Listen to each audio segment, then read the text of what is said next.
I hope everyone is having a wonderful Tuesday. It's another blackout screen for you guys. Just shout out to you, me, and everyone else who's chiming in. So this topic has actually been on my mind. I've been doing some research about it, and it has to do with the United Health CEO shooting. Apparently, they have apprehended a suspect, Luigi. I can't pronounce his last name, but I think it's Manigano. So he is currently the only suspect for this shooting. Hey, Miss Jalen, how you doing, sweetheart? How you doing? And I want to talk about it because there's a lot of things about this suspect for this shooting that really didn't make sense, right? We look at Mr. Luigi, and he's 26 years old. He's from a affluent family. He is actually a Ivy Leaguer, right? He went to the University of Pennsylvania. And he was considered very, very highly smart, right? He was actually a TA. And to be a TA in an Ivy League school, you actually have to board for that, right? You have to board for that position, and you have to be highly qualified. When the investigators went to talk to some of his colleagues in his alma mater, they said that he had no shows and signs of saying irate things, triggering things while he was there. He was very social. He knew how to get along with the social community. Hey, oh my God. Oh my God. Thank you so much, Thomas T. Oh my God. I so appreciate you, sir. Thank you. Thank you. And always a supporter. Thank you so much, Thomas T. I appreciate you, sir. I appreciate you so much. So yeah, like this is a young man who seemed like he had a very bright future. He came from a very highly successful family. He was highly successful in school. It never made really sense to me as into why he would come up and be a suspect to do this to a healthcare CEO, right? And it just seemed weird. So I thought about it. I was like, what would a man who has everything going for him, it seemed like his trajectory in life is going exactly where he needs it to go, what would make him possibly get into this scenario, right? So the first thing that came to mind, ladies and gentlemen, is the Filial. I might be pronouncing it wrong, so excuse me if I am. Is Filial responsibility laws. Do anybody know what Filial responsibility laws is? Put a 1 in the chat if you do. Put a 2 in the chat if you don't. But I do highly advise people to go look about that law, okay? There's an old saying that I think many people know about how we want a falafel child, right? We want our children to be that care about their elderly, take care of their elderly and stuff like that, look back and remember all the great things that their parents and everybody done for them and pay it back, and we say that we call those children, falafel children who do what their parents says and everything. Well, when you go by the filial responsibility laws, filial responsibility laws been in the United States since the 1600s.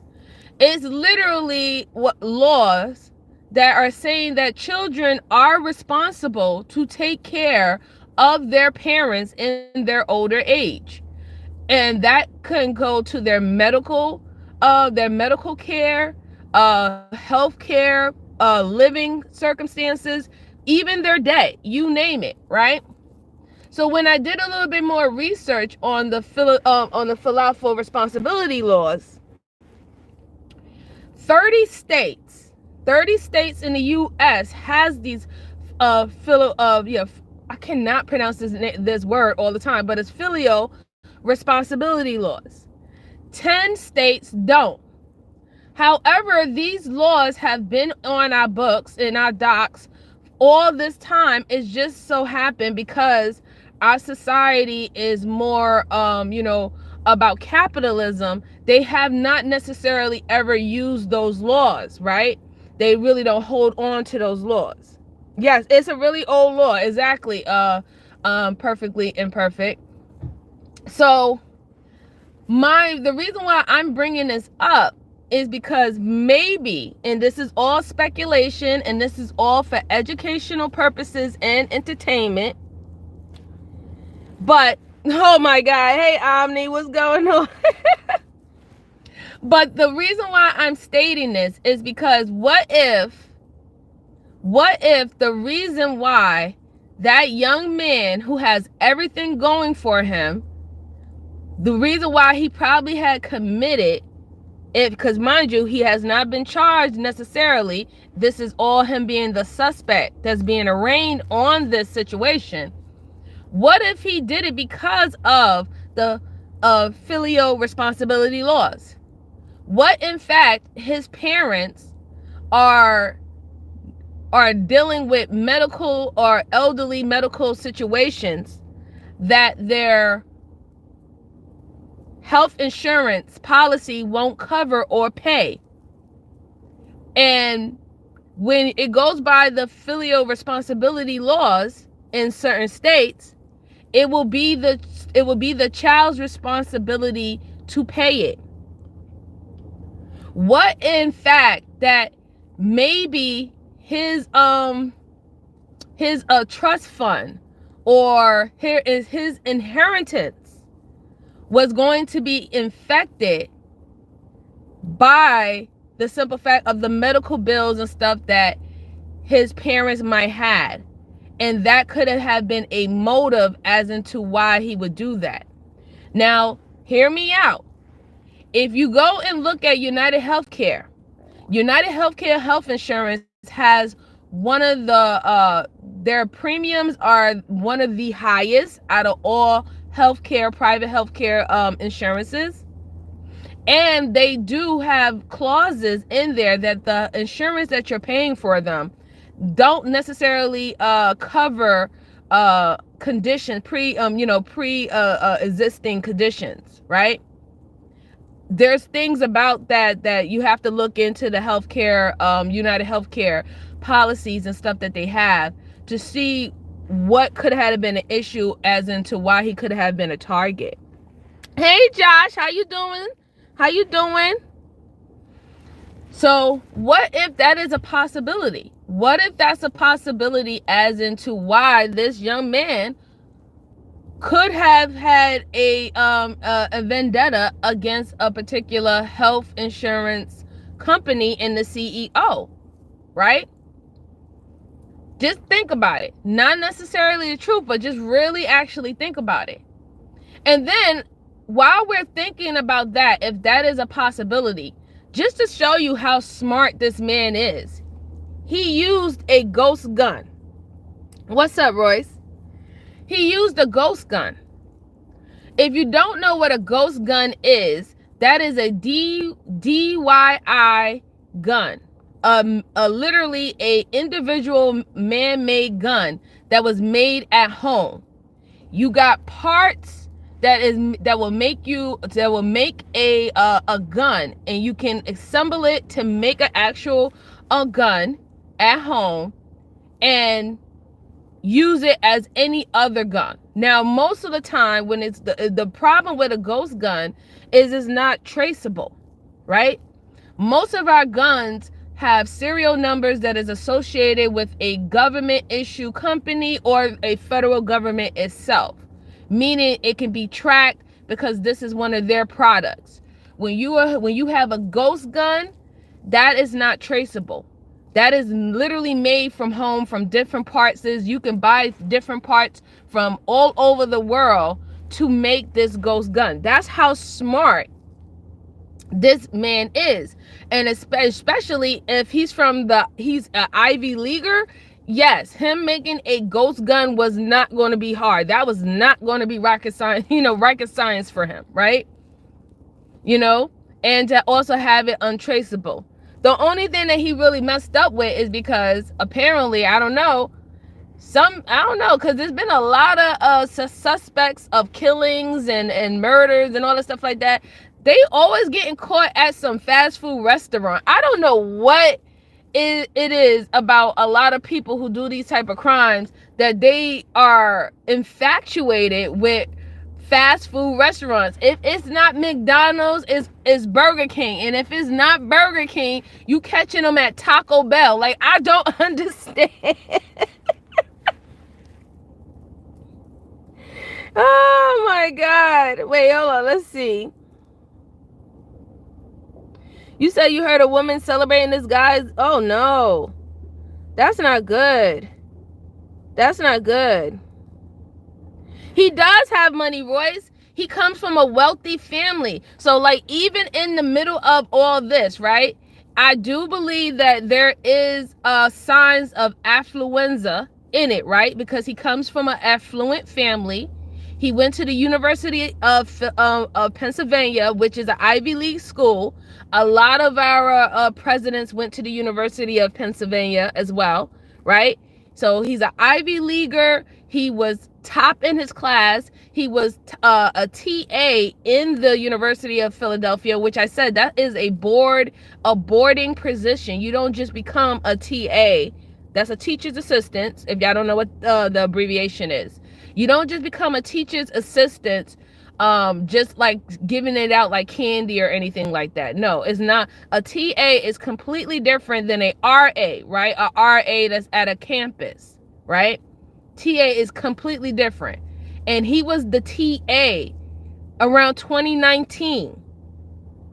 When you speak to his alma mater, everybody said that he was a sociable guy. So he was very light. He had no social issues. He was well intelligent. They said that he was very, very bright, very, very smart. There is really no signs of that. He was actually, in fact, when we do a little background chat, he was literally traveling around the world after graduating from the University of Pennsylvania. He was going to Europe, Italy, Greece, and stuff like that. Now, whether or not if he was going through that on his parents' money, we don't know. But I was trying to actually add that together as maybe that could be somewhat of a motive, right? Because I didn't see what else he can bother him. I mean, and here's the thing. It might not even have anything to do with the filial responsibility laws. It could even be some type of condition that he might possibly have, right? That somehow it couldn't have been, it wasn't covered under his insurance under this particular company, or even another loved one. It could have been a girlfriend who could be dying from a rare disease, blood disease, something like that, or aunt, whatever. We don't know. But I wanted to start to talk about that. And the reason why I'm also talking about the filial responsibility laws, because it's actually a trending topic on TikTok, because we all know that with the new administration, they are getting rid of Obamacare, right? A lot of people was on Obamacare. A lot of people could only afford Obamacare. Now that's going to the wayside side, right? So there's going to be a lot of people hurting. A lot of people right now cannot even afford the regular basics of healthcare, right? And our country have tried a lot to try to lower the healthcare prices or lower the amount of money you have to spend on medications. But it still has not been enough. It still has not been enough. A lot of people are still struggling. So with these filial responsibility laws, especially when it comes down to the elderly, right? There's a lot of people who are now it could be something that can be passed through and actually used in reference to debts or medical debts for parents. right? Just think of you being a 35, 40-year-old adult. You're trying to basically keep your head over, over the water with your own bills, your own health care, right? And even if you have children, their health care and their responsibility. How would you feel if now it becomes, according to that state, it becomes your responsibility to not only be responsible for your bills, your medical bills and stuff like that, or your living expenses, but now your parents' medical and living expenses? What would happen if people start having to, the states actually start enforcing that law, right? And then think about the ones who are in a no contact situation with their parents, right? Because there is a whole community out here that is in a no contact, no affiliation, no relationship situation with their parents. And it's not only just due to political views, because we've seen a lot of that happen or for after the election. A lot of people said they were cutting off their children or cutting off their parents due to who they voted for. But let's think deeper. What about the parents or the kids who had to cut off toxic, violent, or abusive parents? Parents that have been found to abuse them, abandon them, drug addicts, whatever, things of that sort, right? What about those people? How do you think of a kid who have said that I don't want any dealings whatsoever? I don't want any dealings with my parent anymore. How do you think that kid is going to react if a state enforces that it doesn't matter if you don't want to talk to your parent anymore or anything? Your parent is sick and elderly and we are not taking care of them. We are no longer giving out Medicaid. We're not, because we all know that our Social Security is gone, right? There barely is no Social Security for us. For us who become older, there's none for us, right? But how would you feel that now it can be state enforced for you to take care of a parent or a parent figure that you don't want to take care of? You don't want to have no association with them. You don't like them. It's a horrible relationship. It's a toxic relationship. Shoot, you might have even had a altercation with them. Something horrible happened. How would you feel if now that is your responsibility to take care of them? If they can't take care of themselves. If they can't, because now they're old and elderly and sick, and now they can't work, and they can't afford their own medical bills, they can't afford their own medication, and they can't afford their own living expenses. And now the state will now enforce that is your responsibility, that your parents' debt in older age is now your responsibility. How would you think that those children or those adult children are going to react to that? I see a lot of elderly abuse going forward. Mind you, elderly abuse has been on the rise, but it's been quiet, it's been quiet as it's kept, but elderly abuse has been on the rise lately, right? We look at the news reports and stuff, we see elderly people getting attacked by young teenagers, getting attacked by young adults or middle-aged adults, whether if it's just getting hit in their head, getting pushed in the street, getting raped in their house, all that. There's been a lot of elderly abuse. Prime example, look at our late great actor who just passed away, John Amos. John Amos, before he passed away, 6 months prior, he was in the news about being subjugated to elderly abuse by his daughter, saying that she had him in this facility where he wasn't being treated properly and getting real proper care, but yet his money and everything was under her control. Even to the point where he was kind of delirious and he didn't even know what was going on. A lot of even people today even think that John Amos passing away had a lot to do with the elderly abuse that he was suffering. So just think about it. Just think carefully. Do you believe, you tell me, do you believe that elderly abuse will be on the rise? Because I believe that elderly abuse might be on the rise. You cannot, one thing is clear. You see how people react when they are forced to have to deal with something that they don't want to do. You see how when we have men, and sometimes women, but we have men who, you see how they react when it comes down to child support. Having to take care of children that are theirs, or children that by a DNA test shows that that is not their biological child. They will still, some courts will still make it their responsibility to take care of those kids. And you see how men react to that.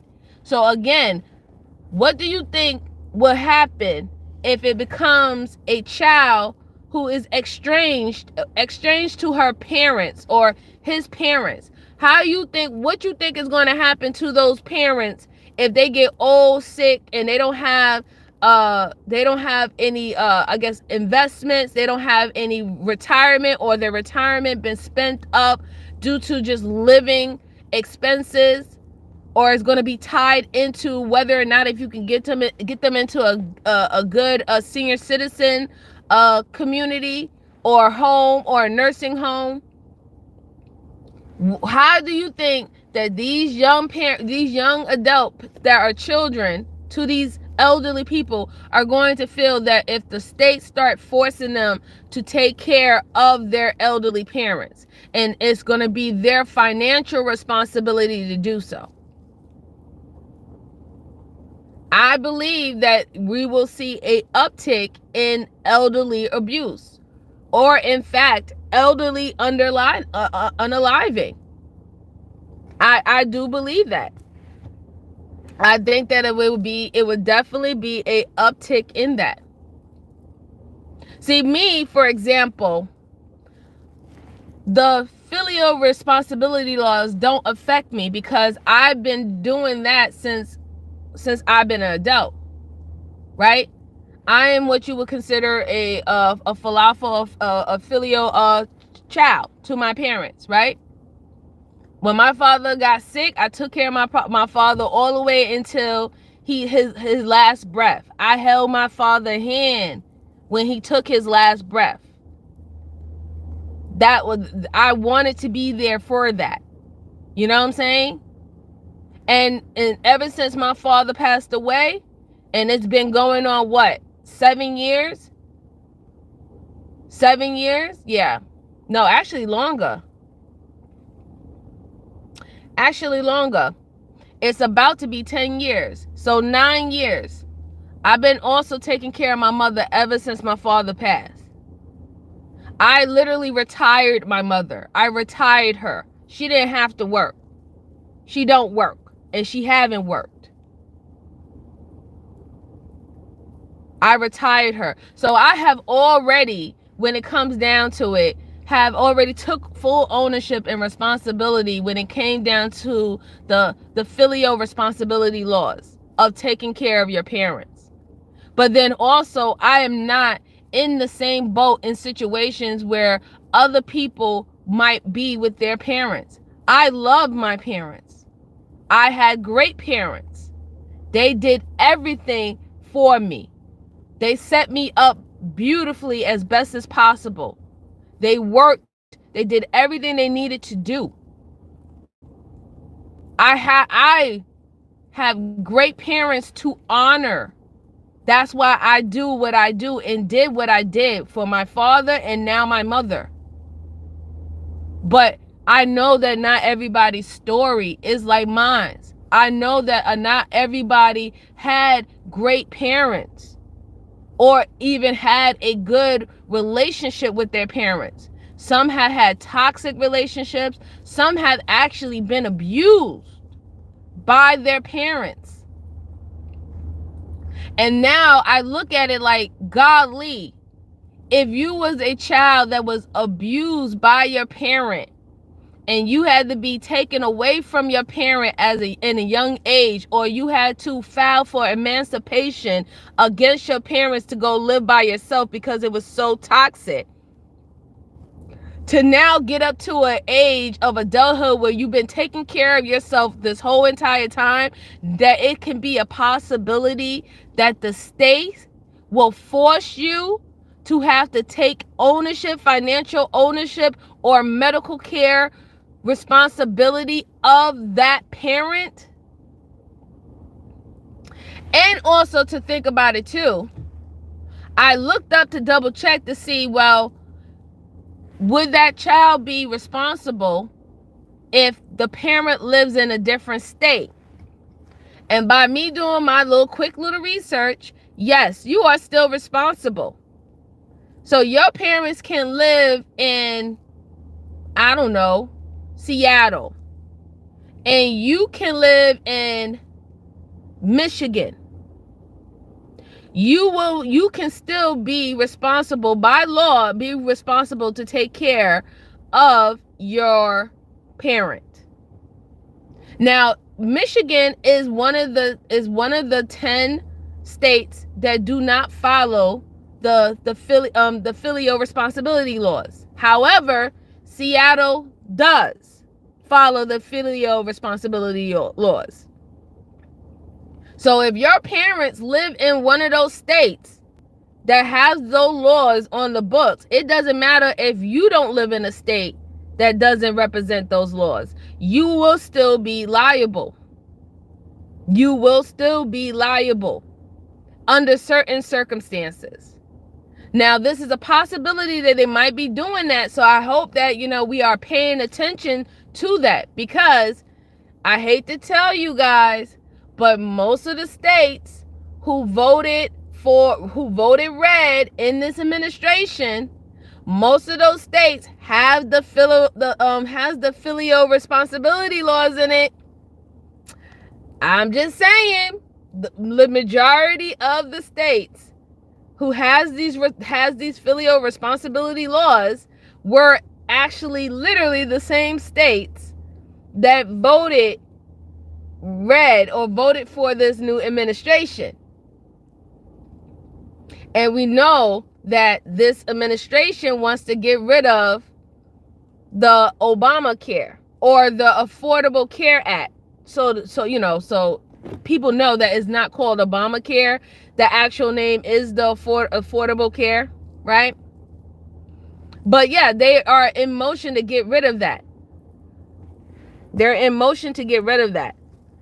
So, this is a lot to pay attention to. There's a lot going on. Let me sip my little tea right here.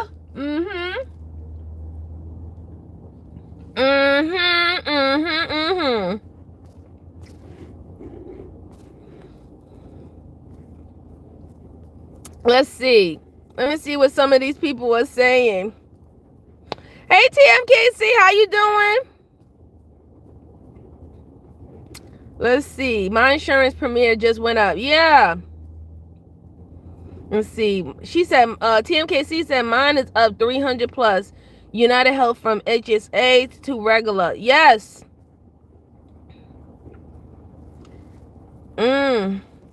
Let's see. He said, I guess it is quite a coincidence. Maybe he wasn't even there. Maybe the CEO is still alive.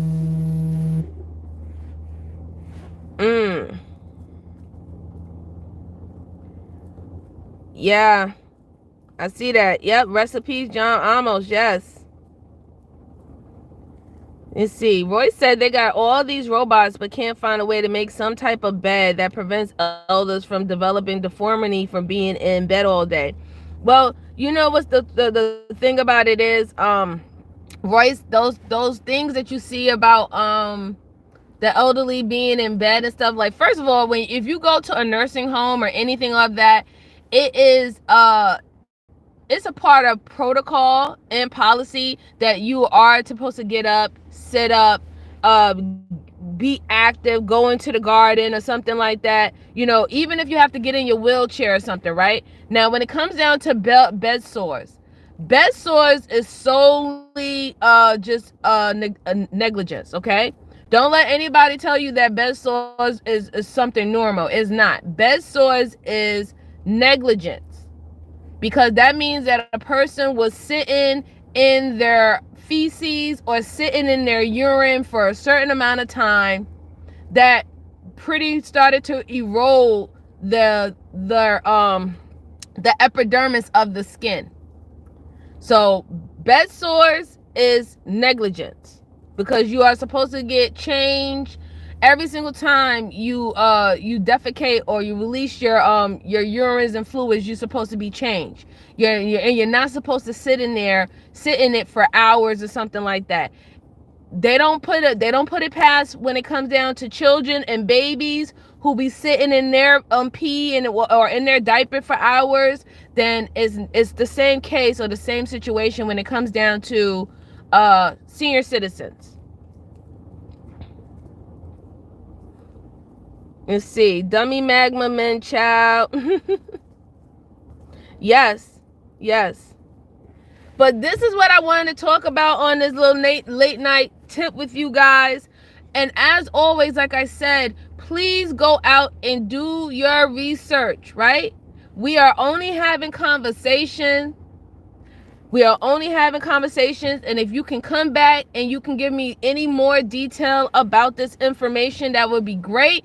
Put it in the comment at the end of the stream. But this is all speculation, but speculation is not necessarily about the filial responsibility laws. That's real, okay?